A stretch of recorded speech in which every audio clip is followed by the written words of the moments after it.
देखिए ये भी बात होती है, और देखिए दो ही समय ज़्यादा वोटिंग होती है। एक तो सुबह के समय होती है जब थोड़ी गर्मी कम होती है, और शाम के समय होती है। देखिए दोपहर में आपको वैसे भी वोटिंग जो है परसेंटेज कम दिखाई देगा जी। ये तो ट्रेंड है, लेकिन बिकॉज यहाँ पे गर्मी काफ़ी ज़्यादा बढ़ गई है, इसलिए ये चिंता सारी राजनीतिक पार्टियों में भी है और चुनाव आयोग में भी है कि किस तरह से वो लोगों को बाहर निकाले। लेकिन पिछली बार के मुकाबले कम परसेंटेज होना, उसकी हम बात कर रहे थे। बिल्कुल। वो भी पिछली बार भी गर्मी थी, लेकिन आप देखिए इतने नहीं। एक महीने का फर्क है। हाँ। पिछले और आपके चुनाव में देखेंगे तो एक महीने का फर्क है, और जैसे जैसे अब आप आगे बढ़ेंगे मई में, वैसे ही ये जो है गर्मी और ज्यादा बढ़ जाएगी। दूसरा, आप जितने भी बूथ्स पे आप गए हैं, देखिए आप जितने भी लोगों से आपने बात की, अपने संवाददाताओं से, आप देखेंगे कि जो फर्स्ट टाइम वोटर है आपको कम दिखाई दे रहा है। जो मैंने बात आपको पॉइंट आउट की थी, वो लाइनों में भी नहीं दिखाई दे रहा है आपको।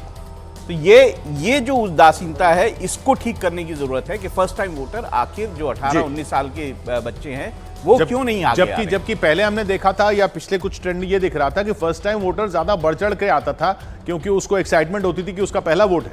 बिल्कुल, और ये अपना वोट डालने में अपना एक्सपीरियंस है कि पहली दफा जब वोट डाला जाता तो उनको अपना एक्सपीरियंस होता है, और हम जानते हैं कि यूथ को कोई भी चीज एक्सपीरियंस करने का बड़ा शौक होता है। तो नहीं तो क्या इसके पीछे ये वजह हो सकती है सतीश जी की यूथ भी और बाकी भी कि सरकार तो वही रहने वाली है, 400 पार की बातें हो रही हैं, तो वोट का देखे इतना बड़ा फर्क पड़ने वाला नहीं है, ये भी क्या वजह हो सकती है? देखिए, चुनाव के टेम्पलेट में फर्स्ट फेज के बाद परिवर्तन आया है। पहले राउंड तक ये हो सकता है, सबको यकीन था, ये 400 पार का नारा भी था कि शायद इस चुनाव में कुछ है नहीं, एक तरफा है। लेकिन फर्स्ट फेज के बाद आप देखिएगा कि खास तौर से आज प्रधानमंत्री जी ने युवाओं और महिलाओं से अपील की है वोट करने का।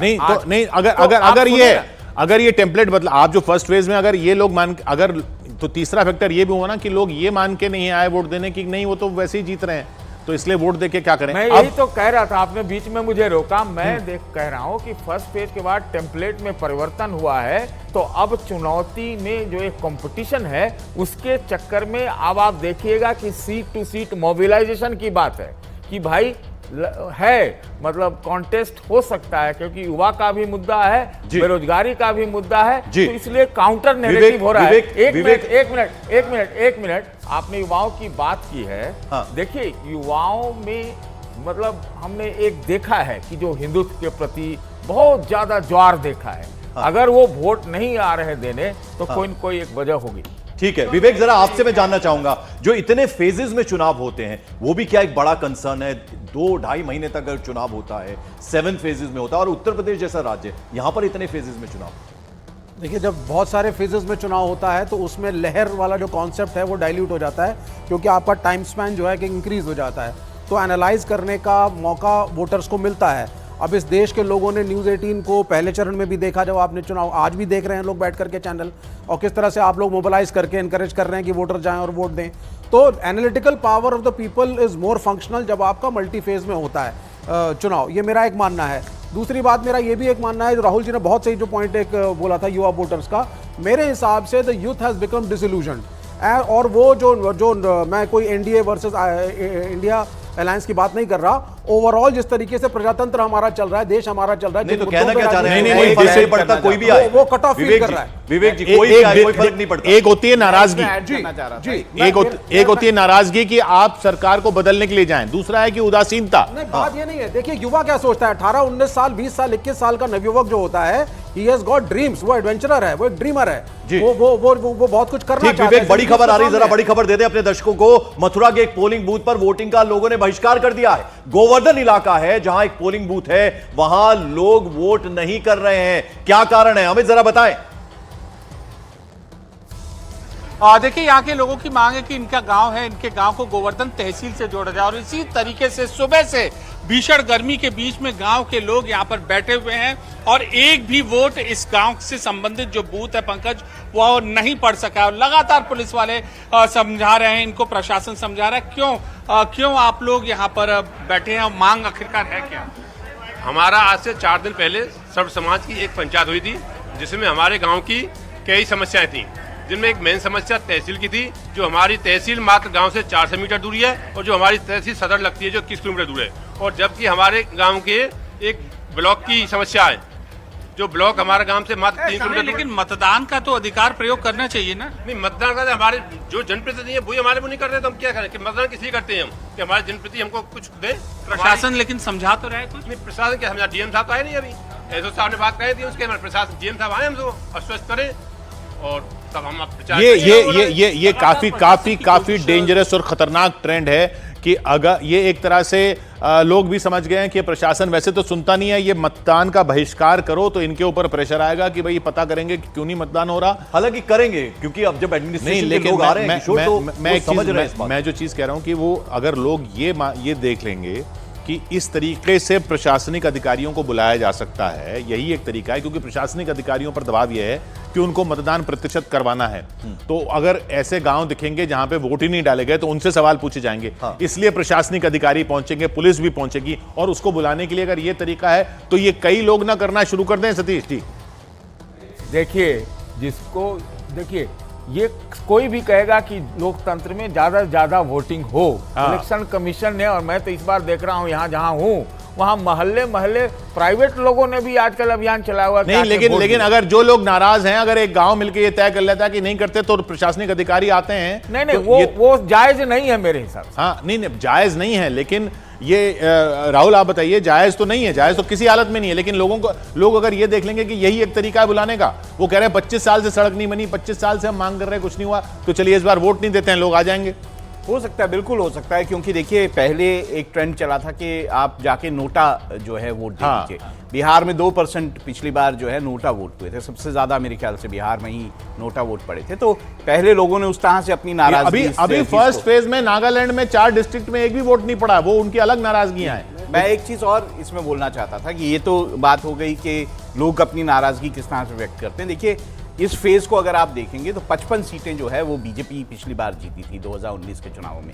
तो बीजेपी का एडवांटेज इस फेज में ऐसा नहीं है कि बीजेपी कोई डिसएडवांटेज पे ये इस बार चुनाव लड़ रही है। 55 सीटें मतलब सबसे ज्यादा सीटें उन्होंने जीती थी। मेरे ख्याल से 14-15 सीटें जो है कांग्रेस जीत पाई थी। और ऐसे में ज्यादातर अगर आप सीटें देखेंगे, कर्नाटक में देखेंगे, राजस्थान में देखेंगे, केरल में 19 तो आपको साफ दिखाई देगा कि 19 बीजेपी जो है वहां पर भी अच्छा खासा चुनाव लड़ रही है। लेकिन मैं किशोर ये कहना चाह रहा हूं कि अगर कोई इस चुनाव में चुनौती है तो उसका सबसे निर्णायक फेज आज ही है। क्या INDIA चाहे कांग्रेस के जो मजबूती वाले जगह कहे जाते हैं, कांग्रेस या लेफ्ट कहिए, दोनों एक ही हैं, एक तरह से साथ ही आएंगे, तो वो है आपका केरला और कर्नाटका। और ऐसा सुनने में आता है कि महाराष्ट्र में जो है कुछ रिस्पॉन्स, तमिलनाडु पहले हो चुका है पहले। तो तमिलनाडु में तो यही लास्ट उस तरह से फेज है ना। और अगर मान लीजिए इसके बाद भी चमत्कार हो जाता है आगे वाले फेज में, तो वो तो भारतीय जनता पार्टी के संपूर्ण प्रभुत्व वाले है, तब तो फिर वो तो बड़ा चुनाव का नतीजा ही वही। देखिए, इसमें एक इंपॉर्टेंट चीज है जो आप बीच में कह रहे थे कि हिंदुत्व के मुद्दे इस फेज में क्यों इससे पहले उठ रहे हैं। बिल्कुल इसलिए उठ रहे हैं बिकॉज अगर आप यहाँ पे असम के कॉन्स्टिट्यूएंसीज देखेंगे, वहां मुस्लिम बहुल्य है। सीमांचल का बिहार का इलाका है, वो मुस्लिम बहुल्य है। कर्नाटक में आपने देखा है कि हिंदू वर्सेस मुस्लिम जो है बहुत ज्यादा मुस्लिम आरक्षण के मुद्दे उठे। तो ये कारण है कि बीजेपी जो है मुस्लिम जी, मैं वही कह रहा था कि ऐसा भी तो हो सकता है कि लोग कह रहे हैं कि फर्स्ट फेज के रिस्पांस को देख के ये मुद्दे उठाए गए। मैं कह रहा हूं कि ऐसा भी तो हो सकता है कि सेकंड फेज के लिए ये मुद्दे पहले से ही मैं वही बोल रहा हूं किशोर जी, मैं वही बोल रहा हूं कि ये मुद्दे इसलिए उठाए जा रहे हैं कि वो इस फेज के लिए इंपॉर्टेंट। देखिए किशोर, पहले के चुनावों को हम देखें, पिछले 3-4 चुनावों को, तो भारतीय जनता पार्टी जो फर्स्ट फेज के बाद कर रही है, ये तो शुरुआत से पिछले 4 चुनावों में करती थी। ठीक, हम आपके पास लौटेंगे। जरा हमारे रिपोर्टर्स हमारे साथ जुड़ गए एक बार फिर से। जरा सबसे पहले लवीना आपका रुख करना चाहेंगे। बताइए, आप देख रहे हैं महिलाओं की लंबी लाइन लग चुकी है, गर्मी कैसी बढ़ रही है? बिल्कुल पंकज, गर्मी की आपने बात की है तो जो मथुरा के यहाँ के रहने वाले लोग हैं जो न्यूज 18 इंडिया देख रहे हैं, मैं उनको बता दूं, उन्हें अगर गर्मी से डर लग रहा है तो देखिए प्रशासन ने क्या व्यवस्था की है। एक कूलर तो इसीलिए नहीं दिख पा रहा है क्योंकि इतनी ज्यादा गर्मी है कि लोग उससे बिल्कुल चिपक के ही खड़े हो गए हैं। दूसरी तरफ आप देखेंगे वाटर कूलर का इंतजाम किया गया है, कूलर यहाँ पर लगाया गया है जिससे जो लाइन है वहां पर लोग खड़े हो सके कम से कम ठीक से। तो अब महिलाओं की लंबी कतार की आपने बात की, मैं बात कर लेती हूँ। आप मतदान करने के लिए आई हैं, क्या चल रहा है दिमाग में? बताएंगे कुछ? नहीं, आप बताएंगे? सब ठीक है? काम वाम हुआ है यहाँ पर? ठीक है। आप बताइए, आप तो युवा हैं, क्या सोच कर आई हैं? वोट डाल जाएंगे और का वोट डाल। वोट डालने के लिए कुछ तो सोचा होगा। अरे कुछ सोचा है तो सोचा है। नहीं बताएंगे नहीं? नहीं बताएंगे। चलो ये तो और अच्छी बात है। आप बताइए, वोट डालने के लिए आई है, क्या सोचा है, दिमाग में कुछ मुद्दा है? अच्छा आप तो बताइए। जब चुमकिया ना बताइए वाला। आप बताइए। बताएंगे नहीं, सोच समझ के आए हैं, वोट करेंगे। नीरज बुला रहे हैं, मानव भी बुला रहे हैं उसके बाद। पहले नीरज जरा आपके पास।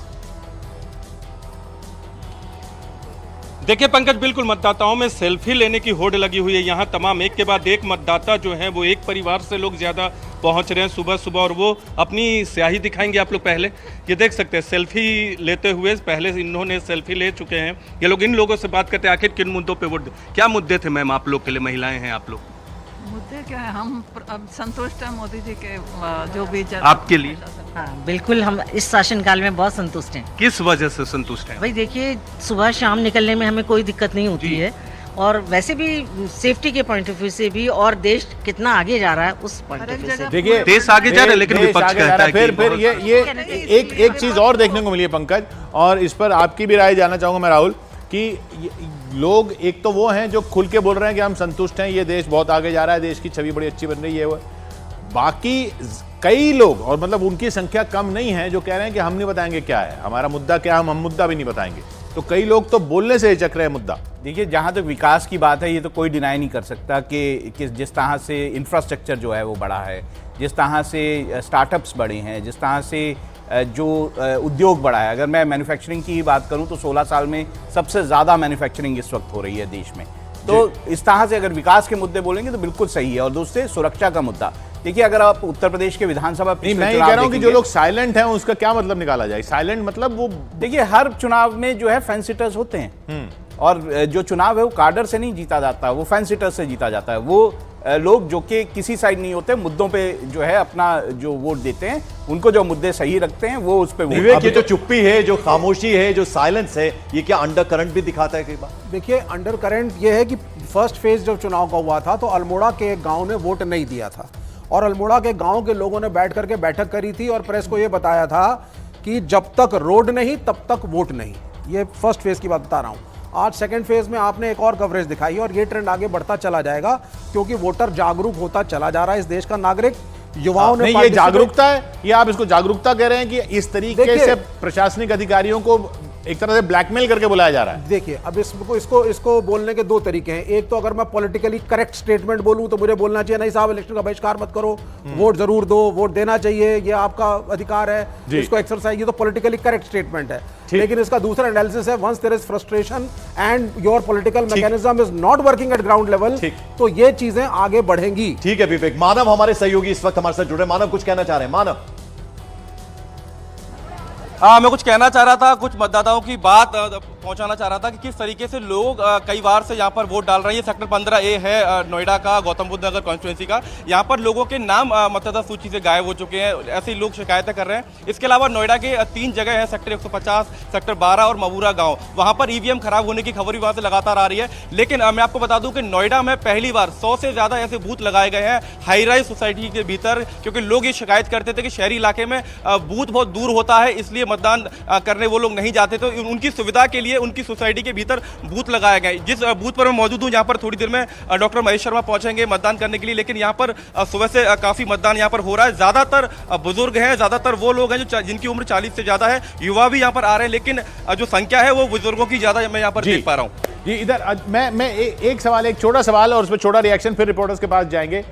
ये जानना चाहूंगा आपसे सतीश जी कि ये विश्लेषण करते कैसे हैं? ये हर चुनाव में बहुत ही एक दिलचस्प चीज़ सी लगती है कि चुनाव का विश्लेषण किया कैसे जाए, क्योंकि मेरा एक्सपीरियंस ये रहा है, अब जितने भी सालों से ये चुनाव देख रहे हैं, कि वो रिजल्ट आने के बाद तो अच्छा विश्लेषण हो जाता है, रिजल्ट से पहले के विश्लेषण जो हैं वो मुझे समझ में नहीं आते। क्योंकि रिजल्ट आने के बाद अगर आपने जो विश्लेषण किया, मसलन आप जो भी कुछ कह रहे हो अभी, उसके बाद उस हिसाब से अगर रिजल्ट आए तो वो तो ठीक हो जाता है, लेकिन नहीं आए तो वो कहते हैं या तो ये वेव थी, और बिल्कुल समझ में नहीं आए तो कहते हैं अंडर करंट था। लेकिन ये पहले क्यों नहीं पता चलता अंडर करंट? देखिए, पता तो सब चल जाता है बोला नहीं हृदय पे जाता। हाथ रख के देखिए और आंखें खोल करके देखिए तो सब कुछ पता चल अच्छा, पता चल जाता है, बोलने में दिक्कत है। बोलने में नहीं दिक्कत। मैं आपको अपना उदाहरण बता दूं। मैंने पिछले साल, पिछले चुनाव में 2019 वाले में मैंने 97 टैक्सी ड्राइवर का सर्वे खुद किया था। तो उसमें हमें 94 मोदी मिलते थे। इस वक्त तक, आज सुबह तक 16 का किया है। अभी तक रिजल्ट 8=8 है, 8 के बराबर 8। अच्छा, अब इस बार 50-50 चल रहा है। अमित पांडे हमारे सहयोगी हैं, उनके साथ कोई मेहमान है। अमित,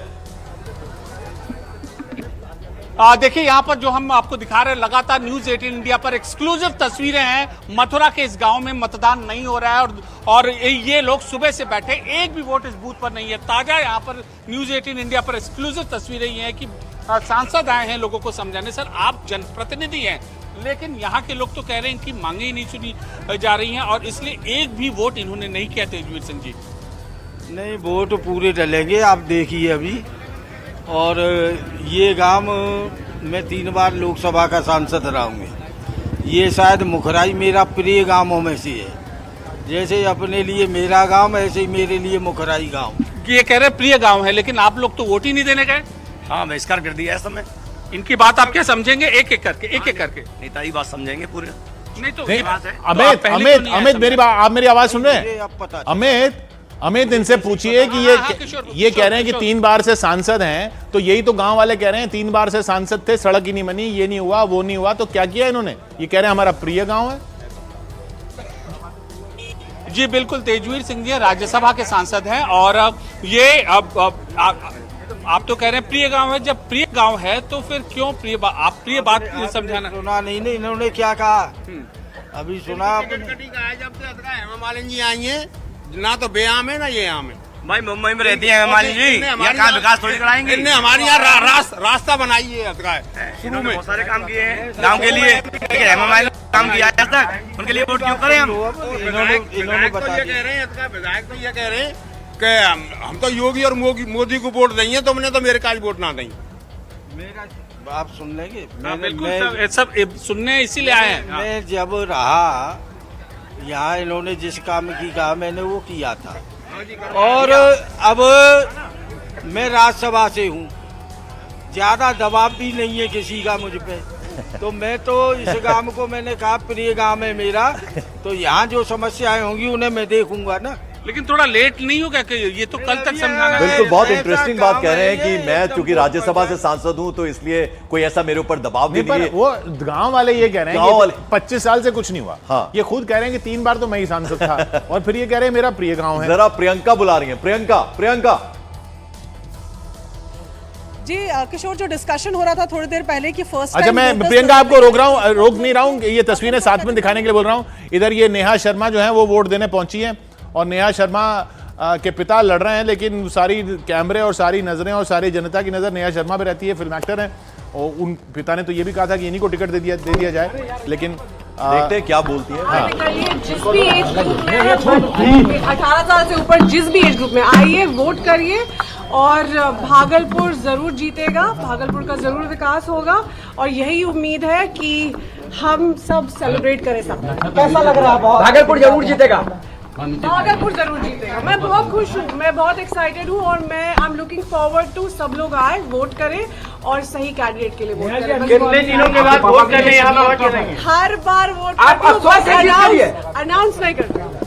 आप अस्वस्थ हैं जीत को लेकर? अस्वस्थ हैं? हम बिल्कुल कॉन्फिडेंट है, भागलपुर जरूर जीतेगा। हम लोग इन द मेकिंग है, नेता इन द मेकिंग है, हीरोइन है। बिल्कुल पॉलिटिकली करेक्ट, बूथ के अंदर बोल रही हैं, कुछ कोई शिकायत ना हो जाए। वो कह रही है भागलपुर जीतेगा, जरूर आइए वोट देने। 18 साल से ऊपर वालों को और अपने पसंद के नेता को वोट चुने। ये नहीं कह रही, वो कह रही है कोई भी जीतेगा भागलपुर। ये कम से कम पॉलिटिकली करेक्ट वो बोल रही है। प्रियंका, हमने आपको बीच में रोका था। जी बिल्कुल, तो मैं आपको बता रही थी कि जिस तरीके का डिस्कशन हो रहा था कि फर्स्ट टाइम वोटर्स बाहर नहीं निकल रहे, तो ये एक गांव है मेरठ का हसन। प्रियंका, जरा रोकना फिर पड़ेगा। पप्पू यादव दिख रहे हैं हमें। पप्पू यादव अपना वोट कास्ट करने के लिए आए हैं, पूर्णिया से कैंडिडेट हैं और बीमा भारती को आरजेडी ने चुनावी मैदान में उतार दिया था। कांग्रेस का पीछे बैनर पोस्टर उनके घर पे लगे हुए थे, लेकिन अब वो चुनाव लड़ रहे हैं, रुके नहीं हैं और अपना वोट कास्ट करने के लिए आए। तस्वीरों में हम दिखा रहे हैं आपको इस वक्त पप्पू यादव क्या बोलेंगे, उनकी बात हम सुनेंगे। प्रियंका, आप बोलिए, अब नहीं रोकेंगे आप। ना मुद्दा जी बिल्कुल, मैं बोल रही थी कि फर्स्ट टाइम वोटर है मेरे साथ और इनसे बात करने की कोशिश कर रही थी। आप ये बताइए, आपके जो साथी वाथी है वो सब वोट देने आ रहे हैं या नहीं आ रहे हैं? सभी तैयार हैं, बस वो आने वाले होंगे। फर्स्ट टाइम मैं आया हूँ क्योंकि अभी वो थोड़ा काम में बिजी है, तो वो आने वाले होंगे। आपका पहली बार वोट है? Yes ma'am. आपका क्या मुद्दा है, युवा क्या सोच रहा है? मैम हमारी जो जनता, हम ये चाहते हैं कि अगर कोई भी गवर्नमेंट डजंट मैटर, कोई हम नहीं चाहते कौन बन रहा है कौन नहीं बनता, पर हम चाहते हैं कि जो भी गवर्नमेंट सरकार आती है उससे शिक्षा और रोजगार पर ज्यादा ध्यान दे। शिक्षा और क्योंकि हम लोग देखते हैं कि हमारे इंडिया में जो होता है कि हमारे थोड़ा गांव वगैरह का जो भी सीन होता है, हमारी शिक्षा का जो स्तर है वो गिरता जा रहा है डे बाय डे। तो आप कह रहे हैं अच्छी शिक्षा, और आप चलिए पप्पू यादव को सुनते हैं। पूर्णिया इतिहास लिखेगा, पूर्णिया पॉलिटिकल इतिहास भी लिखेगा, पूर्णिया कल्चर का भी इतिहास लिखेगा, पूर्णिया नफरत का भी जवाब देगा, पूर्णिया जाति पाति धर्म मजहब को समाप्त करेगा। पूर्णिया से पप्पू यादव उम्मीदवार हैं। कुछ जो दिलचस्प सीटें हैं, इतिहास कौन लिखेगा? हाँ, वो तो अभी तो बूथ के आसपास खड़े हैं, तो कह रहे हैं पूर्णिया इतिहास लिखेगा। अच्छा, ये बताइए मैं सिर्फ एक सीट आपसे पूछना चाहूंगा। राहुल, आपकी नजर में आज की सबसे दिलचस्प सीट आपकी नजर में कौन सी है? देखिए, ऐसे एक कहना तो बड़ा मुश्किल हो जाएगा। जैसे अभी आप पूर्णिया, तभी तो मुश्किल है तो सवाल पूछेंगे। पूर्णिया जैसे आपने सीट कही, तो पप्पू यादव जो हैं वो जो है बाकायदा आरजेडी के वोट काटेंगे, तो इंटरेस्टिंग सीट है इस कारण से। सतीश जी, आपकी नजर में कौन सी सीट इंटरेस्टिंग है सबसे ज्यादा? आप स्टेट वाइज पूछेगा तो बता दूंगा। नहीं, मैं 88 में से एक सबसे इम्पोर्टेंट नहीं, इंटरेस्टिंग तो मुझे लगता है तिरुवनंतपुरम का है। अच्छा, तिरुवनंतपुरम अच्छी। विवेक, आप बता दीजिए, राहुल का नाम ले लीजिए अब आप। वायनाड? नहीं, वायनाड इंटरेस्टिंग है। वायनाड इंटरेस्टिंग जरूर है, लेकिन मैं त्रिकोणीय मुकाबला आप समझते हैं वहां पे? नहीं, मैं मेरठ वाली सीट को बहुत इंटरेस्टिंग मानता हूं, क्योंकि एक प्लानिंग के तहत अरुण गोविल को फील्ड किया गया। आप लोगों का बांसवाड़ा पे ध्यान नहीं गया? नहीं, ऐसा नहीं है, लेकिन वायनाड भी इंटरेस्टिंग है। नहीं, बांसवाड़ा की कहानी सबसे ज्यादा इंटरेस्टिंग लगती है कि एक पंकज, बांसवाड़ा की कहानी, बांसवाड़ा में ये कांग्रेस ने एक कैंडिडेट खड़ा कर दिया, अरविंद दामोर। उसके बाद कैंडिडेट खड़ा करने के बाद उन्होंने भारतीय आदिवासी पार्टी से टाई अप कर लिया और अपने कैंडिडेट को बोला कि भाई साहब आप विड्रॉ कर लीजिए। वो भाई साहब विड्रॉ करने को तैयार नहीं, उनको हाथ का सिंबल मिला हुआ, तो वो गायब हो गए और नॉमिनेशन विड्रॉ करने की डेट पे वो थे ही नहीं। उसके बाद वो फिर अवतरित हुए, बोले कि मैं तो कांग्रेस का हूं और यहां से लड़ूंगा। अब एक ऐसी सीट है वो बांसवाड़ा, जहां कांग्रेस के नेता खुद गोविंद डोटासरा वगैरह जाके बोल रहे हैं कि साहब हाथ पे मत बटन दबाना। कांग्रेस के नेता बोल रहे हैं हाथ का बटन मत दबाना, भारतीय बीएपी को आपको दबाना है। तो इससे इंटरेस्टिंग क्या हो सकता है राहुल?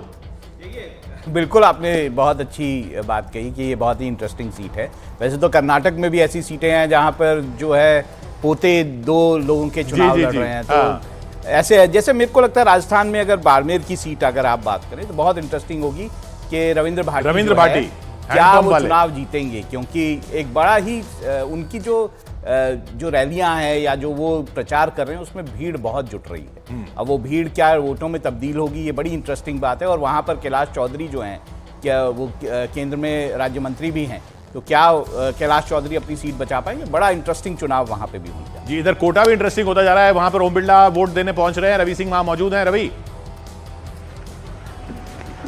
जी बिल्कुल बिल्कुल किशोर, आप देखें कि यह लोकसभा के स्पीकर और कोटा से बीजेपी के उम्मीदवार, क्योंकि 2 बार से सांसद भी हैं, इस बार भी सांसद हैं, उनको उम्मीदवार बनाया है। तो ओम बिरला यहाँ पर पहुँच चुके हैं पत्नी के साथ में, अपनी पत्नी के साथ में। डॉक्टर अमिता बिरला वो भी हैं साथ में। और ये देखिए कि इस जगह पर, क्योंकि उनके घर के बिल्कुल ठीक पास में ही पोलिंग स्टेशन है, पोलिंग बूथ है, और इस जगह पर पहुँचे हैं। अभी यहाँ पर लोगों से मुलाकात भी कर रहे हैं और सीधा अब, क्योंकि कतार भी इस जगह पर लगी है, अभी बातचीत कर रहे हैं। यहाँ पर तमाम लोग हैं, 2 लोग यहाँ पर, और अब आगे बढ़ रहे हैं वोट देने के लिए। अपने परिवार के साथ में पहुँचे हैं, क्योंकि बिल्कुल पोलिंग जो बूथ है वो बिल्कुल इनके घर के पास में ही है, वॉकिंग डिस्टेंस है। और परिवार के साथ में यहाँ पर बिरला जी पहुँचे हैं। सर, वोटिंग के लिए पहले मंदिर भी गए थे सर ना? निश्चित रूप से पहले मंदिर गए, फिर भगवान के दर्शन का आशीर्वाद दिया, फिर जनता का आशीर्वाद। तो जनता का आशीर्वाद। मैडम, क्या क्या क्या मन्नत मांगी मंदिर में भगवान जी से? भगवान जी से मांगने का काम क्या है? भगवान को तो प्यार देने का काम है, मांगते नहीं है भगवान से। मतलब जीत के लिए भगवान को सब पता है। अच्छा ठीक है, तो ये देखिए कि यहाँ पर पहुंच गए हैं और क्योंकि यहाँ पर लंबी कतार भी लगी है इस समय, तमाम जो वोटर्स हैं, क्योंकि गर्मी भी बहुत ज़्यादा है कोटा में और राजस्थान में वैसे भी काफ़ी गर्मी पड़ती है, तो अब इंतज़ार कर रहे हैं वोट के लिए। जब उनका नंबर आएगा उसके बाद ज़रूर अपने मताधिकार का वो इस्तेमाल करेंगे। तो ओम बिरला ठीक रवि, हम आपके पास लौटेंगे। तो 2.5 घंटे का वक्त बीत चुका है, मतदान शुरू हुए। सेकंड फेज के लिए 88 सीटों के लिए मतदान हो रहा है, 13 राज्यों की 88 सीटों पर। न्यूज़ 18 इंडिया पर आप सबसे बड़ी कवरेज देख रहे हैं। एक छोटे से ब्रेक के लिए यहां रुक रहे हैं, फौरन हाजिर होते हैं, कहीं मत जाइए।